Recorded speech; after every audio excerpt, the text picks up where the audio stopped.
কলা যখন অতিরিক্ত পেকে যায় তখন বাসার সবাই কিন্তু সেই কলাটা খেতে চায় না। অতিরিক্ত নরম হওয়ার কারণে সে কলাগুলো কিন্তু এমনিই থেকে যায়। আর আজকে আমি সেই সকল কলা দিয়ে একটা মজাদার পিঠার রেসিপি নিয়ে কিন্তু হাজির হয়ে গিয়েছি। আসসালামু আলাইকুম এভরিওয়ান, আমি ভাবনা আছি আপনাদের সাথে। Welcome to my channel. আর আজকে আমি আপনাদেরকে কলা দিয়ে মজাদার একটা পিঠা কিন্তু তৈরি করে দেখাবো। সবার প্রথমেই আমি এখানে 3টা কলা নিয়ে নিয়েছি।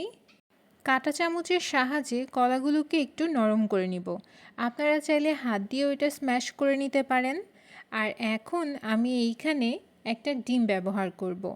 আমি আসলে দুটো ডিমই ব্যবহার করেছি।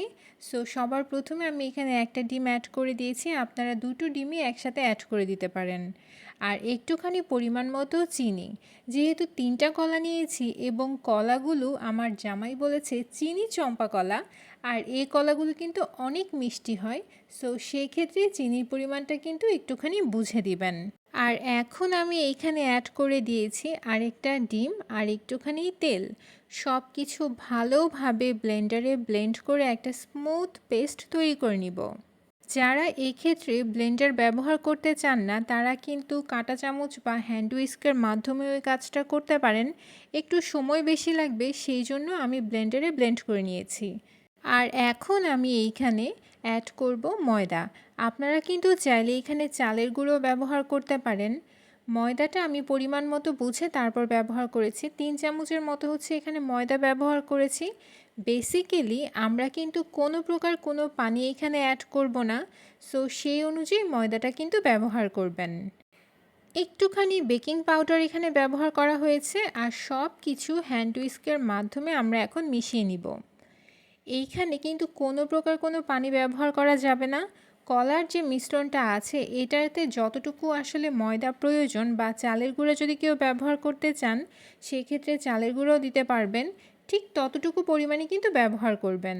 আর সব কিছু ভালোভাবে মিশিয়ে আমি কিন্তু একটা ব্যাটার তৈরি করে নিয়েছি।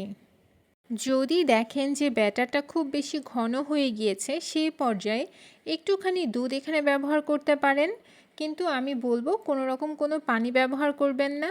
আর যদি ব্যাটারটা এরকম কনসিস্টেন্সিতে থাকে তাহলে সেটার আর কোনো প্রয়োজন নেই। এই পিঠার লুকটাকে আরও বেশি ইয়ামি এবং আরও বেশি অ্যাস্থেটিক করার জন্য আমি কিন্তু আজকে ক্যারামেল তৈরি করে নিয়েছি। আমি 2 চামচের মতো চিনি ব্যবহার করে যে পাত্রে হচ্ছে এটা সেট করব সে পাত্রে ক্যারামেলটা তৈরি করে নিয়েছি।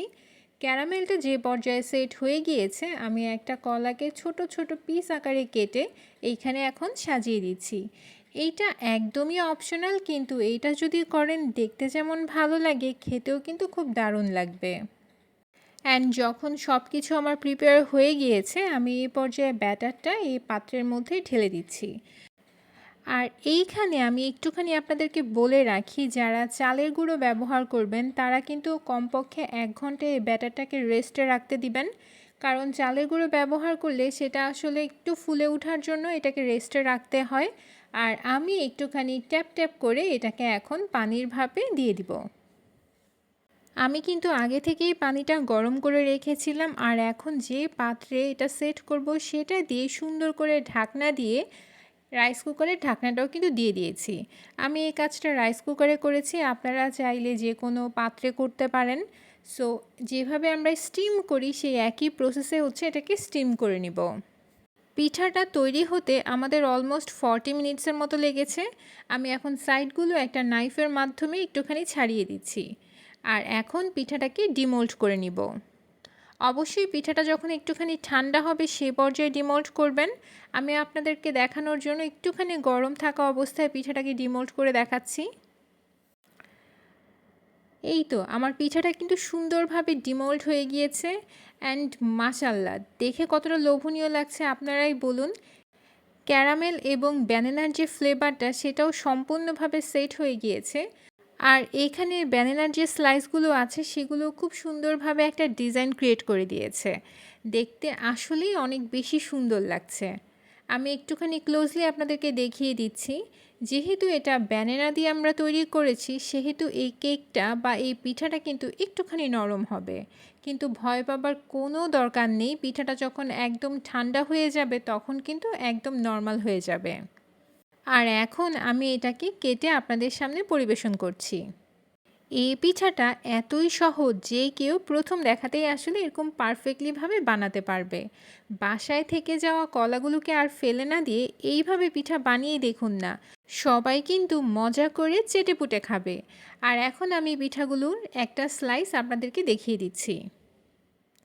দেখতেই তো পাচ্ছেন কতটা সুন্দর লাগছে এবং কতটা পারফেক্টলি পিঠাটা কিন্তু কুক হয়ে গিয়েছে। পানির ভাপে এত সুন্দর করে যদি কলার পিঠা তৈরি করা যায় তাহলে আর কি লাগে বলুন। আমি কিন্তু আপনাদেরকে কেটেও পরিবেশন করে দেখিয়ে দিলাম পিঠাটা ভিতরে কেমন হয়েছে।